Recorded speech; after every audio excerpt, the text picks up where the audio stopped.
Well, good morning. We have a lovely 20 degrees at the moment on a Sunday. A bit of rain yesterday, which was annoying. Market life, just got to put up with it. But this weekend is busy as well as last week was. We got Mardi Gras on in Sydney, and that always brings a lot of people to the markets and to Manly in general. So yeah, having a good trading weekend, and today will be probably a big one for everyone. So looking forward to that. Gonna chat to Tim from Orange Velvet Records, and we're going to find out what it's like to be a vinyl record seller at the market. So that's going to be really interesting. So let's go and have a chat to Tim. He's always a good man to talk to. Welcome to Manly Markets 2095. Manly is the first beach north of Sydney Harbour and can easily be reached by ferry, car or bus. My name is Mark, and I've been running the Manly Markets for 11 years now, and I have over 30 years retail experience in the surf industry, which has really helped me understand the markets business overall. Each week, I'm going to show you around our markets, including how we run them, introduce our store holders, show you around Manly, and interview some locals along the way. Please subscribe and enjoy our weekly shows every Friday. G'day Tim, how are you? Hey Mark, good, how are you going? Yeah, very good, thanks. Yeah, I just wanted to have a chat to you today and just delve deeper into a vinyl record seller at a market. Yeah. And you've been doing it how long now? Yeah, so interesting story. So basically, kind of since 2020. So I was working at a bookshop, and when COVID happened, had the whole restrictions, the bookshop had to close, and had spare time, and I sort of realized, like, God, I have so many records, I should go through them, and this is something that I've always wanted to do, and one of the, I think, few silver linings of COVID is that gave everyone an opportunity to think what's something that I've always wanted to do that I've put off. So I kind of just started it on a whim, and to my surprise, it was just the first day I had was like an amazing day. I think I did over $1,000. Really? The first day. That was without an Let's just stop there. You did $1,000 on your first day. I can tell you that is like 1% of the people in doing markets for the first time. Yeah, so well, it's funny. I don't know if you remember. That's amazing. This. You hit on something. Yeah, well, I don't know if you remember saying this, but you actually came up to me that afternoon, and I still remember this because it was such a nice feedback to get. You said to me that's the best first day I've seen of someone with a stall. So, absolutely. So to get that, I would have kept going regardless, but it was such a really nice welcoming start. There was a real interest and excitement around it. So yeah, that's fantastic. And so that was without having an FPOS thing as well. So was it just cash? Yeah, that was just that was just cash. Wow. Yeah. I remember when you joined, you asked a lot of questions, and you were very enthusiastic. So so let's go first. How many records did you have in your personal collection that you started with? Yeah, so I think when I first started, because the crazy thing is I had enough records in my personal collection to be able to fill this many crates. So I think that'd be 400 or? No, it's kind of like just close to 1,000. Wow. Yeah, because that's 10 crates, each fits sort of. And where did that come from? Is it from your parents that you had got into vinyl records, or? Yeah, not really. That's what was happening. They had some records, but it was a pretty just small selection of like Theory Beat Up, like the stuff that people would have back in the day. So Carole King, Tapestry, some Beatles, but they were all in quite bashed up condition. Yeah. But I've kept them for like sentimental reasons.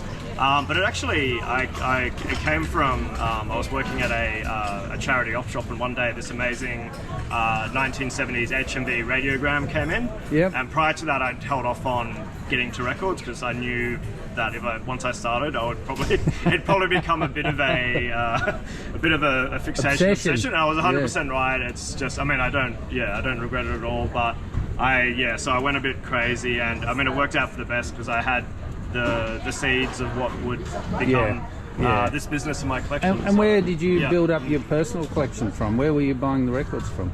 Yeah, so actually I remember the first record I ever bought was, so there's a big record store in the city, Red Eye Records. Oh yeah. So I sort of that was the shop that I used to frequent a lot, and the record I ever bought for myself was Dusty Springfield, Dusty in Memphis. Wow. Which is still on my top 10 best albums of all time. Wow, there that's you the go. one that's got Son of a Preacher Man and Yes. so It's quite surprising how many good songs she had. One of my favorite singers of all time. She's got an amazing voice. Yeah, so. fantastic. Yeah. Well, I was in Paris on an open top bus tour, and they pointed out where her gravesite is. Oh, really? Yeah, oh, I forgot that in she's in Paris. Yeah. So amazing. Yeah. Okay, so you started the markets, and the setup is pretty similar to what you started with. I think the sign came later. Yeah, I've sort of I've toyed with some sort of variations, but it's quite funny because sometimes the other store holders, we have a running joke, they get a bit annoyed because mine, some people take sort of hours to set up mine. Such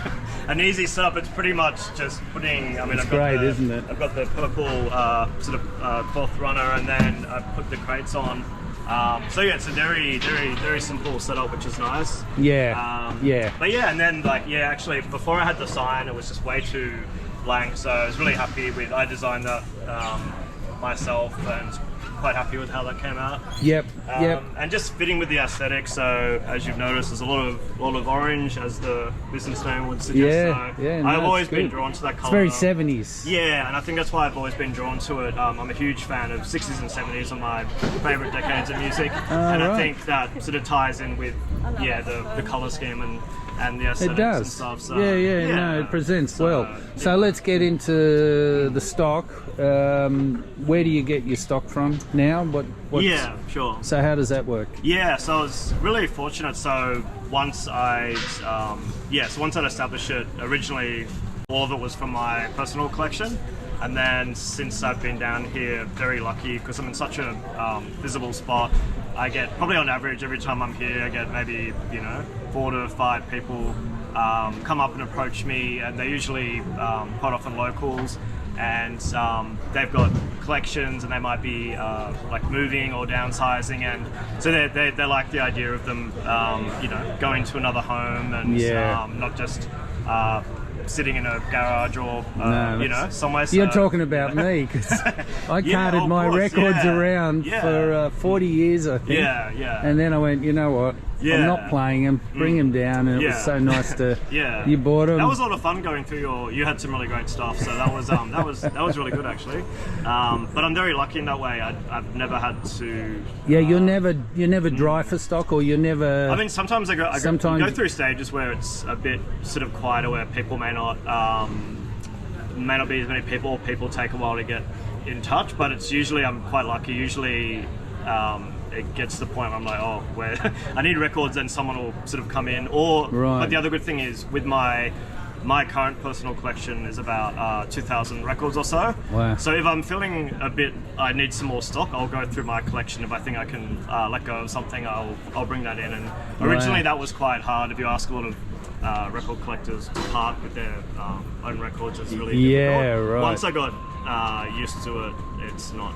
It's like I like the idea of it. If it's going to someone who's maybe going to appreciate it more than me. It's a good thing. I mean, I don't know if records were ever dumped in the rubbish in that sort of lull period when CDs and tapes sort of took over. I've heard some crazy stories. So there was a period, so as you said, when CDs came out, the way CDs were pitched to people, it was almost like records were made out to be kind of inferior and an obsolete kind of form of the medium. And people, when you're told that, people just bought into it. So I've heard stories of people not even giving away or donating their records. They would just be dumping them out the front of their houses as if they were just rubbish. And that makes me very sad. I was like, I wish I was around. I could have cleaned up, but for sure. Okay, so what's been the most special, expensive record you've sold at the market?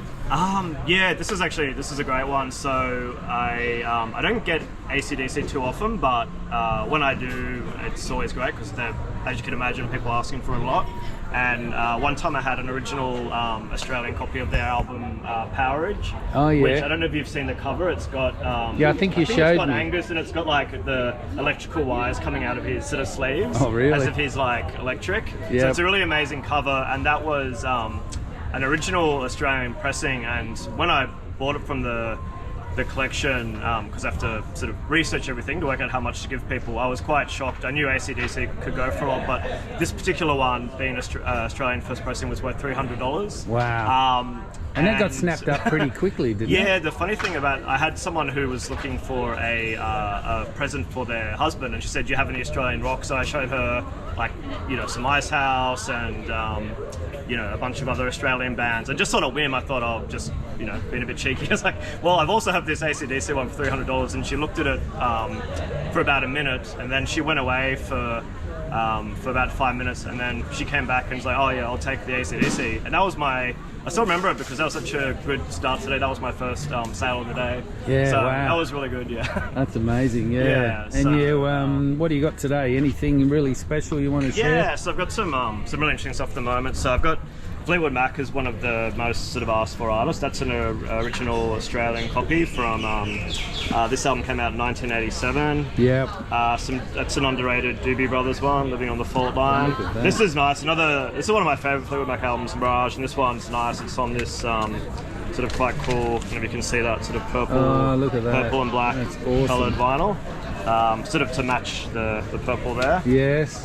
So yeah, that's actually, if I had to push came to shove, I think that's my favourite Fleetwood Mac album that's Which got. one's that? Mirage. The right. singles off that were like Gypsy. Yeah, it's got some great tracks on it. Hold Me, I think Hold Me was another one. Yeah, awesome. And Give us one more.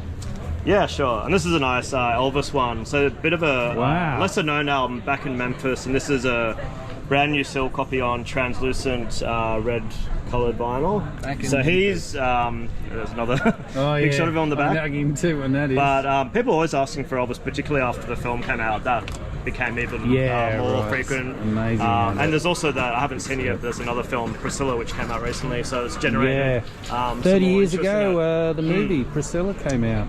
Yeah. So you also do like festivals and stuff like that, like record fairs? Record fairs. Yeah, so you take off and they work well for you? Yeah, they're really great, and it's because they're just they're full of like record sellers. Yeah, it's great. It's a nice chance to get in touch with the community. So like there's a whole community of record sellers. So I think for me, it's not just about making sales. I mean, it's kind of meeting other music fans, but also you get to connect with the other record sellers and kind of share your stories. That would be an amazing day, I reckon. The dangerous thing is that I quite often have to stop myself from spending whatever I make on other people's records. So it's like you go home with yeah, exactly. But no, it's a lot of fun. Oh, so, that's fantastic. There's a few coming up soon. There's a Paddington one, and Glebe is the biggest one in Australia. So it's like a huge auditorium. About 100 different sellers, so definitely worth checking out. For sure. Yeah, for sure. All right, well, thanks, mate. It's great watching you. You're so enthusiastic about what you do, and I love watching people come up to you and you're having a good chat with them and sit all day. So well done. Dream job. Still the record holder for the best first day ever. Unreal. Thanks, Tim. Thanks, Mark. Cheers. How good is Tim? He's just so passionate about his records and his music. It's just so good to see. We love having him at the markets, and hopefully you've learnt a lot about what it's like to be a vinyl record seller. Obviously highly profitable, so if you're into that, why not give it a go? Anyway, thanks for watching, and we'll see you next week.